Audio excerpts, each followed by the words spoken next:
Alright, well, I had a post on this matchup not too long ago, and there was some pretty split opinions on it.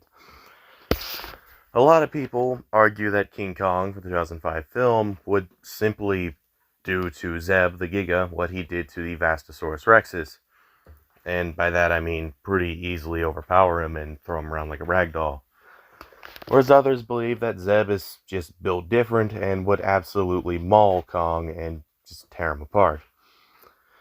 So for this, I'm going to be looking at everything these two have. I'm not going to go as in-depth on calcs, as these two verses are relatively close in power, with most calculations for both being in the small building ranges, with some building level statements and feats as well. Basically what I'm saying is these two scale off similar stuff, but they scale off it to different degrees, as you'll see in this video, and that can kind of give you an idea of who the stronger one is. And it won't just be strength I go over, I'll also be going over speed, intelligence, all that type of stuff. So it won't be like my normal battle breakdowns where I lean somewhat heavily into like the strict numbers and feats that the characters have, as with these two verses, they're going to be pretty similar regardless. Starting off with physical strength, Kong can pretty easily throw theropods that are at least around his own weight, if not slightly bigger, depending on what estimates you use or official weights you use. And he can overpower opponents, at least of relative size to him, in 3v1s. So he's definitely strong. He's also flipped a stone house, basically jumped straight through a wall, survived a shot, at least some of the shockwave on an artillery blast, which is pretty impressive, even though he kind of had to get out of the way. It's implied the blast would have one-shotted him if he was at the epicenter. And then he was able to take rounds from several planes. Now, the plane model that was being used here, some people have said that the guns these planes used were used against tanks and ships. Not really. The rounds they fire are made originally for big game hunting, so they're definitely not weak rounds, but they're not destroying tanks and ships. These planes were actually made as bombers, and they were pretty much exclusively used as bombers against tanks and ships. In fact, the main point of these planes originally was being fairly accurate bombers. The guns were mostly used against other planes in aerial combat, so I mean, yeah, they could still take down planes with enough shots, but typically they were aiming for the pilot or the co-pilot or the people in the back or the wings, weak points. These aren't like 50 cals on the back of these things. They aren't shredding through anything, and they're nothing stronger than like some of the guns that were used on the Indominus. And definitely weaker than Owen's rifle if you go off inverse statements. So, no, Kong didn't take like hundreds of tank shredding rounds or anything. Granted, he still took a lot of bullets before he bled out. Like, quite a few, in fact, and he was able to react to the planes, which is pretty impressive, at least putting him in subsonic. But he's not indestructible or anything.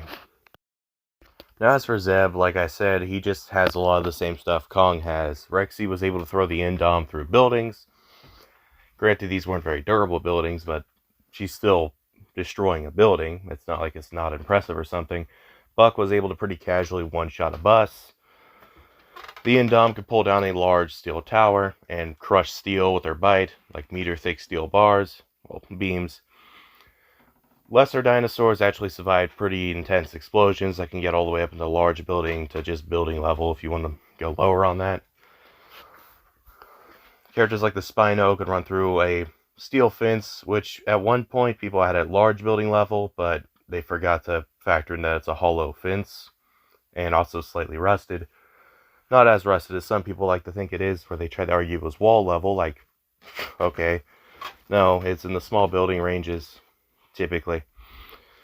The wall level calc is acting like this thing's as rusted as the Titanic, which, no. And then there's a whole plethora of other feats from the Jurassic series that also get in this general small building to building level, like, area, stuff like the aviary feat and all that. And Zeb would mostly upscale almost all of it, as he's already canonically confirmed above the Indominus, at least to some degree. He's stronger than Rexy, and not really her prime, but stated to be around the same level as her prime. And Rexy, out of her prime, was actually holding her own against the Indominus and arguably would have won if the Mosasaurus wouldn't have jumped in. Yes, she did get knocked down and was almost killed by the Indom, but in terms of raw physical strength, Rexy was beating her in every single direct clash until the Indom used her claws to claw at her face and push her head down, disabling Rexy's main weapon, her bite.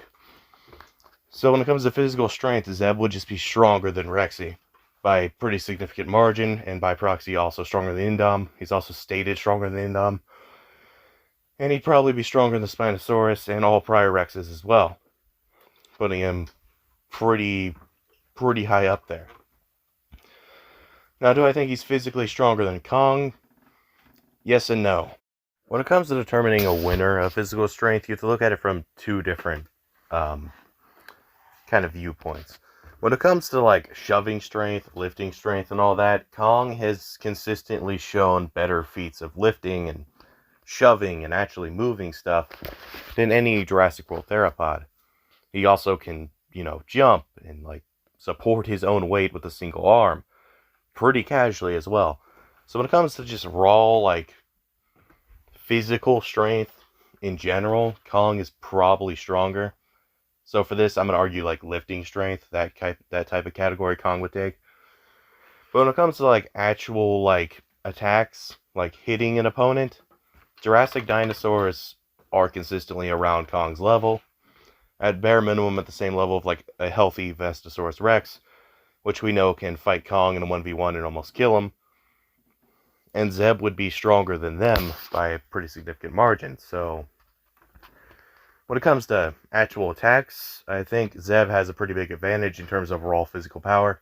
When it comes to like lifting and shoving and grabbing an opponent, throwing them potentially, Kong obviously has an advantage there. He also has the better tools to do that.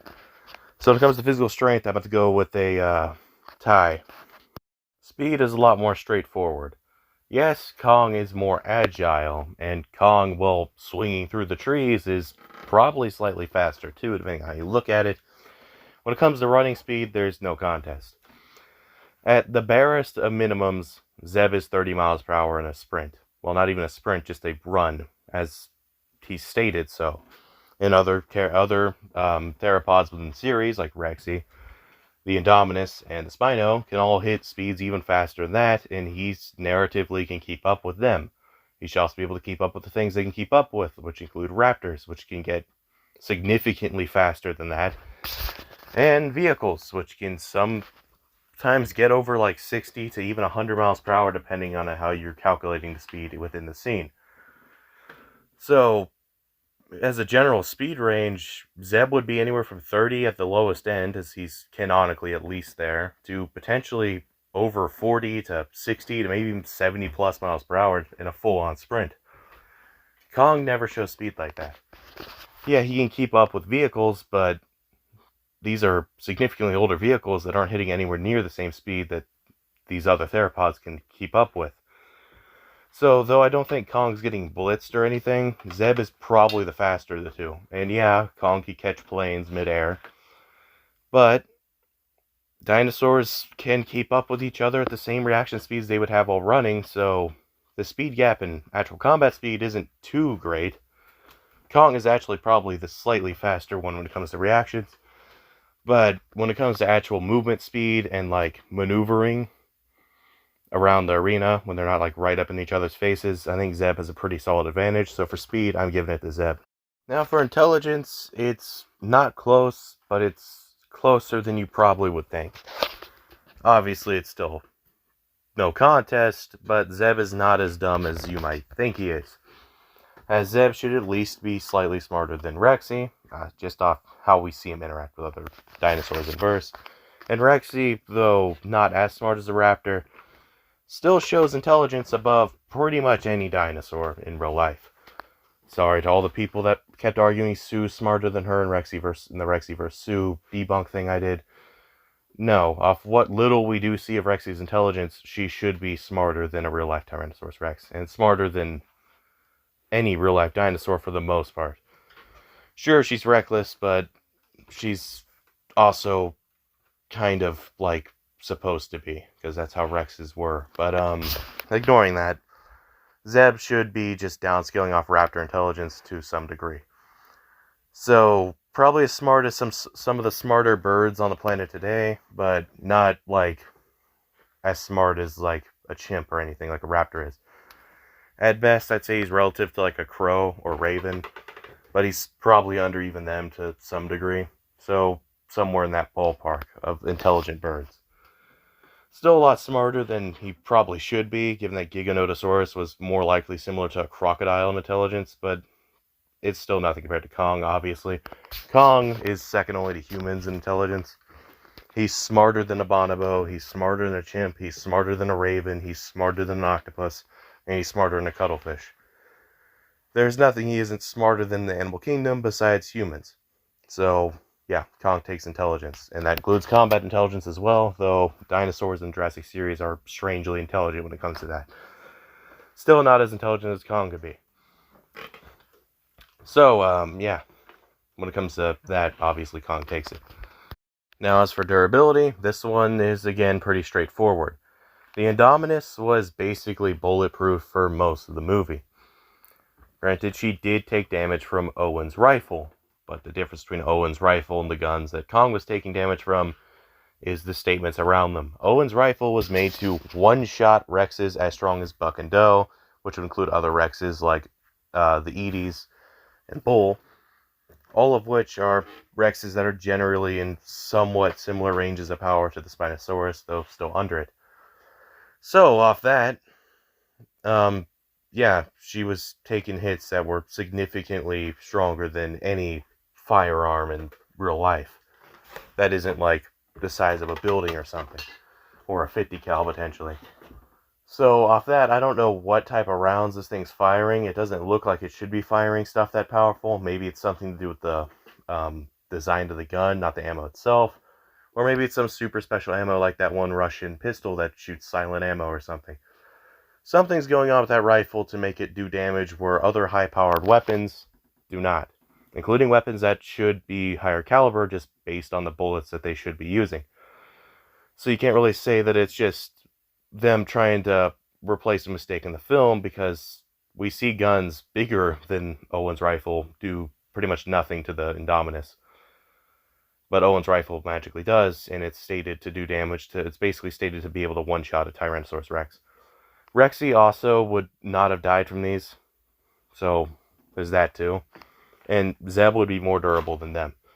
So if he was stuck on the building getting shot up by the same ammunition that Kong was getting shot by, I don't think he would have died.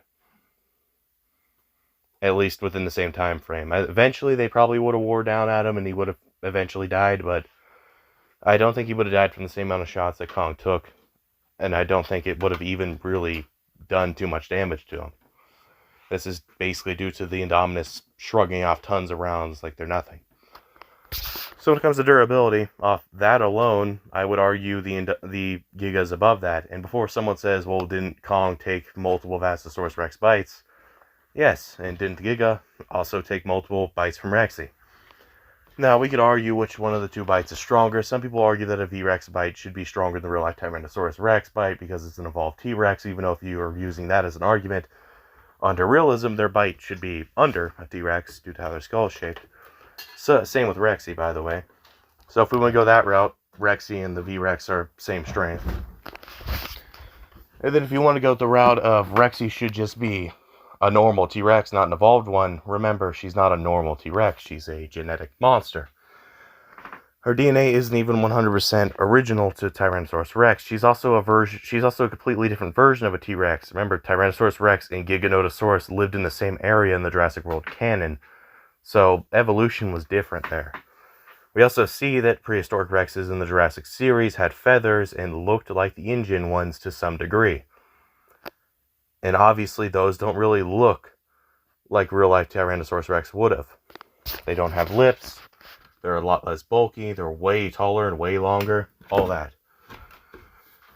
So using the argument that the V-Rex should just be like some evolved version of Rexy doesn't make sense, because that's not what is going on. It's an evolved version of a real-life T-Rex, but it's a weird version of an evolved version of a real-life T-Rex.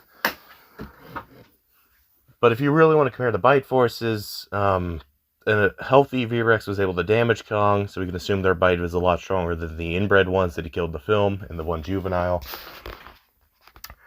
Whereas, in terms of bite forces in the Jurassic series, Rexy's bite is stronger than the Indominus's bite, which can crush meat or thick steel. We don't really have any feats for Vastosaurus Rex, other than they're probably at least in the same ballpark as the rounds for big game hunting, or maybe above a real-life Tyrannosaurus Rex. Regardless, the Indominus bite is above both of that. And Rexy has a stronger bite than that, and the Mosasaurus has a 5 times stronger bite than that, and the Indom took a bite from the Mosasaur without instantly dying. It had to get dragged into the water and basically bitten repeatedly and drowned to die. So it endured a bite 5 times stronger than a bite, at least like 1.5 to 2 times stronger than her own. And the Indominus would be more the Giga would be more durable than the Indominus. So, yeah, any way you slice it, looking at bites or bullets, the Giga, at least in his own verse, should just be fundamentally above Kong in terms of his durability, as he's consistently shown to be undamaged by stuff that we know hurts Kong. So, with all that out of the way, who do I think wins? Zeb, the Giga, all the way. There's a couple reasons for this. When it comes to physical strength, Kong can throw him around a lot easier than he can throw Kong around, but a good bite from Zeb is doing a lot more damage than a good punch from Kong, just due to the AP difference. Also, when it comes to durability, Kong's going to find it very hard to damage Zeb unless he has a weapon, which he most likely isn't going to just magically get mid-fight. Whereas Zeb has a weapon already, several, mainly his jaws, which are a lot stronger than the V-Rex jaws that almost killed Kong in the past. Then when it comes to experience, obviously Kong is not only older than Zeb, but has fought things like Zeb before, those being the Vastosaurus Rexes. However, V-Rexes are pretty stupid and typically, like, how do I put this? More like Rexy than like Zeb, is the best way I could put it. They act a lot more reckless and a lot more run in and try to eat everything because, yeah, they're like a really heavily nerfed version of a Devil Joe from Monster Hunter. Whereas Zeb is a lot smarter and a lot closer to Kong in terms of how he acts, honestly. He's not as smart as Kong, but he's smart enough to not run in like an idiot and get folded like a lawn chair. So he's definitely throwing Kong off with that. Yeah, Kong's still going to know how to counter Zeb, and Zeb's not really going to know how to counter Kong all too much, but I don't think that matters in the long run, as Kong has still almost gotten beaten by V-Rexes before. That's the reason he has an exposed tooth, is because a healthy one nearly killed him. So, yeah, I think even with Kong's experience, Zeb still has an advantage there. And then when it comes to speed, Zeb can outspeed Kong outside combat. The only time Kong's outspeeding him is sometimes when they're fighting very close melee, but again, the durability gap kind of makes that meaningless. And then, of course, there's also the fact that Zeb could also throw Kong around the same way Kong could throw him around. V-Rexes are never shown to be able to lift Kong up with just neck strength alone. However, if we assume that the Giga and Rexy are relative in neck strength, which they should be, yeah, Zeb could throw Kong. He weighs 14 tons. Kong couldn't weigh anywhere more than like 20 maximum, and probably far less than that. So, yeah, he's probably getting flung. So, yeah, I think Zeb wins. I don't think it's an easy fight. I think Kong is an opponent that would definitely annoy Zeb and probably still get some pretty decent, like, blunt hits in. But I think if the fight stays on even, like, an even playing field, Zeb probably wins. It's not to say Kong couldn't win. Kong has a few win cons I could think of, but they all kind of rely on where they're fighting. Like, if he was to throw Zeb off a cliff or, like, try to drown him or something, even though Kong probably couldn't swim himself, I could see Zeb maybe losing in those scenarios. But in an even playing field, that being a forest or just flat, like, grassy plain, I think Zeb wins more times than not. So yeah, that's my take on this fight. If you disagreed or agreed or whatever, feel free to comment your opinions down below. Just don't make it a war zone, please. And if you enjoyed the video, please consider liking and subscribing. I'll see you all in the next one. Bye.